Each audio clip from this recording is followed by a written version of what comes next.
Welcome to the Profitable Creatives Podcast, where passion meets profitability. I'm Emily Kim, a former Silicon Valley software engineer turned brand photographer and business coach. If you're a creative entrepreneur dreaming of building a business that's as fulfilling as it is profitable, you're in the right place. On this podcast, I'm pulling back the curtain on what it actually takes to run a creative business. We'll talk about how you can bring an engineering mindset to your artistic expertise so that you can build a business you're confident in and love.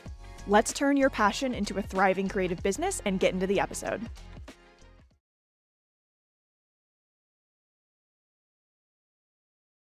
When New Year's rolls around, too often do we go in and just blindly set these lofty, ambitious New Year's resolutions. Now, I am all for being lofty and ambitious. Ambition is really important in business. But when it comes to goal setting specifically, I want you to ask, are your goals, or are they someone else's? I say this because this happens a lot to me, especially around this time of year. Many a time have I fallen into the trap of, yes, I absolutely want to be a traveling brand photographer. That seems like a good goal. Or, yes, I absolutely want to start a brand photography agency. That seems like something that makes sense for me. And if you listened to, I think it was episode 1 or 2 of this podcast, I talked about how I accidentally fell into that. Anyway, what I'm saying is sometimes we absorb the goals of the people around us or the media that we consume. I saw a lot of people traveling for photography. I saw traveling wedding photographers, traveling brand photographers, and I said, that seems amazing. Traveling for work, yeah, I want to do that. I want to get paid to travel. Now, what I've realized over time is that, yes, I do travel for brand photography and for speaking, but I don't really love it that much. I do it when I need to, if it's a good opportunity, but it's not something I want to do all the time because your girl hates being on a plane. I hate being in an airport. It's just like, I don't want to do that. And it's kind of stressful to travel for work. And then when it comes to building an agency, I was like, oh, well, all these other people are building agencies. Like, that seems like the next step for me if I want to grow my income or do something like that. But I don't. I was absorbing the goals of people around me. But sometimes we do have to pursue these goals just enough to realize that maybe it's not for us. The path that I took was meant to be, I had to try to become a traveling brand photographer. I had to try to start an agency to realize that it wasn't for me. But that's why it's so important for us to audit our goals. So what do I mean by that? When I say audit, I mean do the thing. Dream big. Write down everything that you want to do, everything and anything that you want to do.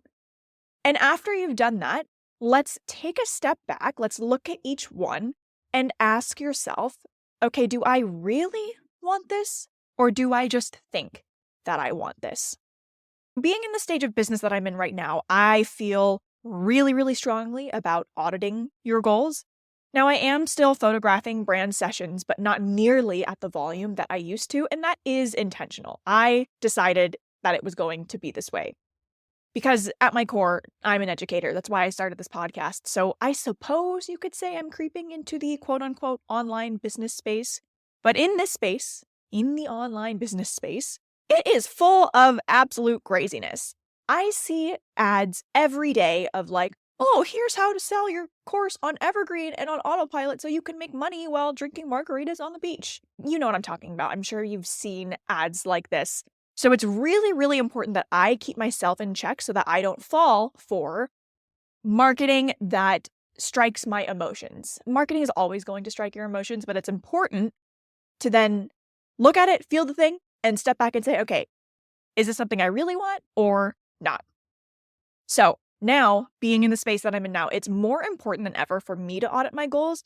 And I have a 3-step process for doing this. In this episode, we are going to go through each step one by one.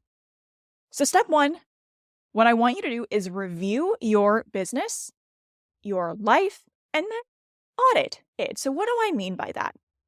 What I want you to do in this first step is to look at all of the actions that you took this year and then look at the outcome of those actions.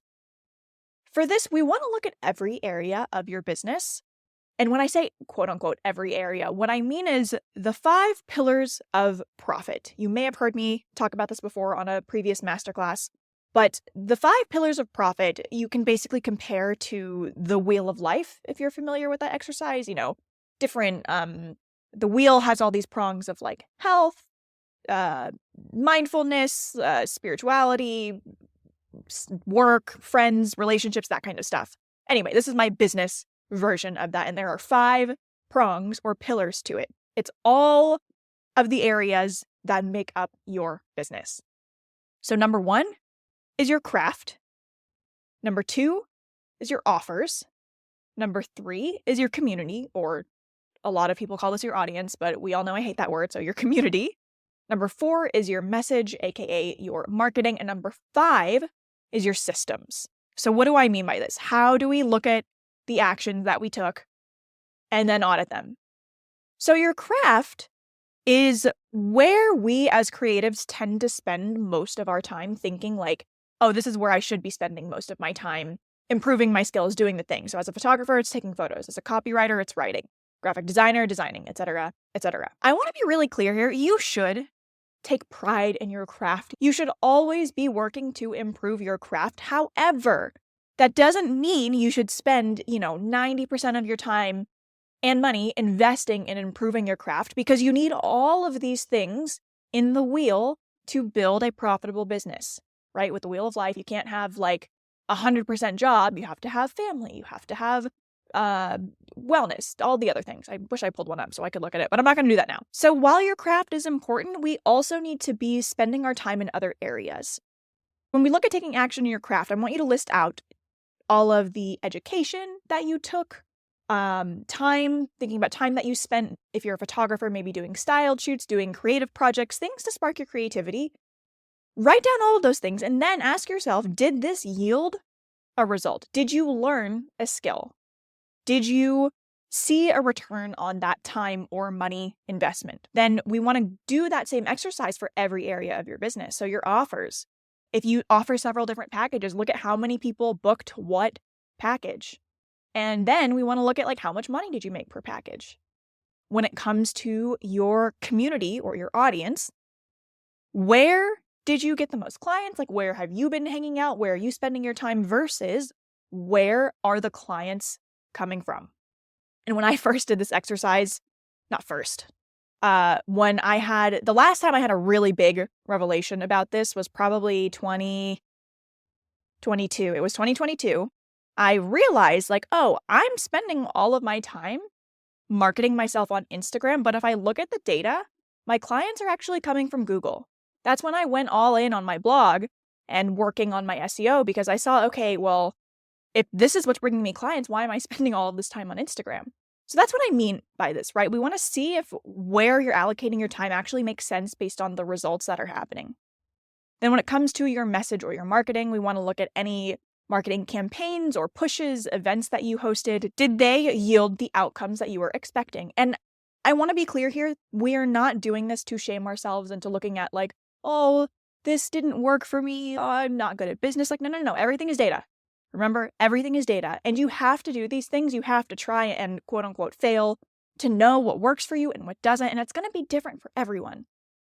So it's really important that you do these actions as long as you reflect back and look at what worked the way you wanted it to versus what didn't. And then with that information, we can decide what are we going to tweak. And then the last pillar of profit are your systems. A lot of this involves looking at your time.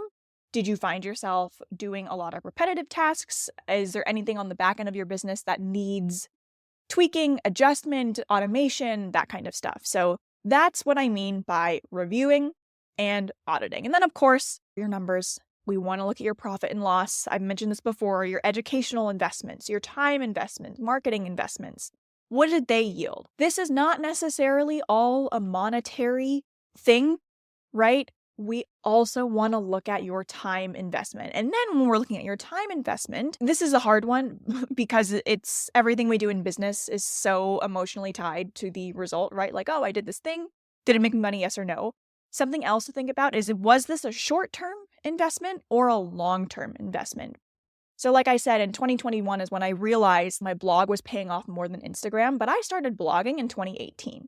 So that took, what, 3 or more years to see that flip, that return on investment, because previously my clients were coming from Instagram.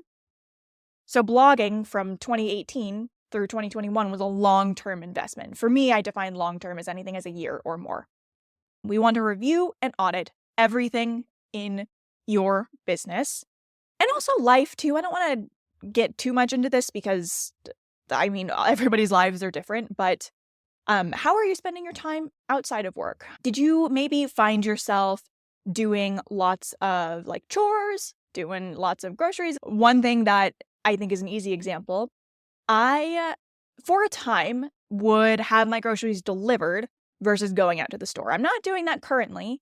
Only very rarely will I have groceries delivered now because at this point in time, it makes more sense for me to go to the grocery store myself. But there was a period in my life, especially while I was working my full-time job and running my photography business on the side, I would get my groceries delivered because that hour that I would spend going to the grocery store, I could be answering emails in my business or working on my business. So look at things outside of work as well, but you know me, my focus is the business.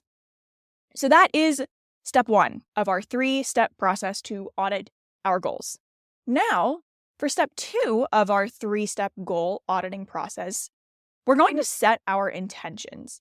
After you've completed step 1, you've done your audit, ask yourself, does anything surprise you? Did you find yourself spending a lot of time doing something that you don't like doing? Or did you find yourself spending time doing something that didn't yield the results you expected? Or did everything go as planned? What happened? Whether the things went as planned or they didn't, again, this is not a time to beat yourself up. Everything is data. We're iterating. In this phase, in setting intentions, I want to place a lot of emphasis on actions over outcomes. This is something that I am still learning myself because coming from the background that I did in corporate, working for Apple, and my whole personality in college was based on results, outcomes. How do I get that thing? But really, where we should be placing our focus is on the action because we can't control the outcome. We can control the actions. That's why I have us do this audit process. So this year, I found myself focusing a lot on results and on outcomes, but not on actions. And surprise, what happened as a result of that? I didn't see the results that I wanted to. Because I would end the month, I'd look at my profit and loss and be like, oh no, like I didn't hit the number that I wanted to. Well, yeah, you know why? Because I didn't really make a plan for the actions. There are lots of reasons why I didn't hit the revenue goals that I wanted to in 2024. It was a year of building. I started my YouTube channel. I started this podcast. Lots of things happened. But I need to put more emphasis on the actions, on the things that I can control, because there is really no use crying over spilled milk. And in this case, the spilled milk would be the results that you have no control over. Now, step 3, after you have decided the actions that you are going to take, your intentions, your actions, I'm kind of using those interchangeably a little bit. Now we want to make a plan. How are we going to do these actions? Do you have the time and the space for it? So the way I like to do this is to start by listing out my non-negotiables. A couple of them are I need to walk Rosie every day. And I need to eat lunch every day. Believe it or not, that was not a priority for me for a really long time. And shocking to no one, it is very helpful when I eat at a regular time every day. Then after that, we want to schedule in rest time, especially for my workaholics out there. I struggle with this a lot. Schedule in your rest time first. When are you going to go on vacation? When are you taking a break? Do not allow yourself to schedule in work around that. Because what used to happen to me would be I wouldn't schedule my vacations and then someone would say, oh, can I book a shoot for this date? And I would say, yes, of course. And then I'd look at my calendar and surprise, there is no time for me to take a break, to go on vacation, to do anything. So that's why we start with your non-negotiables, then schedule in your rest time. Only after you've done those 2 things do I recommend scheduling in your business actions. I like to look at a yearly view calendar. And that's how I schedule in my big business projects and rest time, vacations, that kind of stuff. So I kind of a year at a glance situation. That's what works best for me. You can even do this just in like a spreadsheet to make it easy for you or on paper. So that's what I recommend doing. Those are my 3 steps to auditing your goals. Number 1, review and audit. Number 2, set your intentions and your actions. And number 3, make a plan to do those actions. Now, if this sounded like a lot, I do have something for you. So every year inside of my membership, the Profitable Creatives Club, I offer my Goal Audit Workshop. It is about a 3-hour workshop because this is implementation time. We sit down and we go through my workbook together to go through each of these steps, and that gives you a time to ask questions about looking at your numbers, how to track something, where to get numbers on something if you're looking for that. And this year, I have opened up tickets to non-members. So I will leave the link to save your spot in the show notes if you are interested in attending live. And if you are listening to this live, it's happening on January 8th, 2025.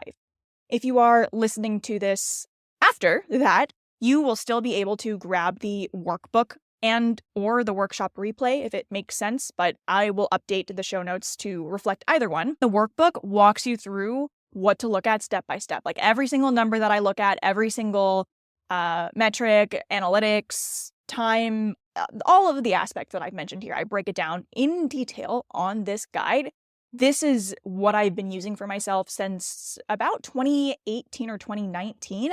And every year I refine it with the new things that I'm looking at and just tweak it to make it a little bit better every year.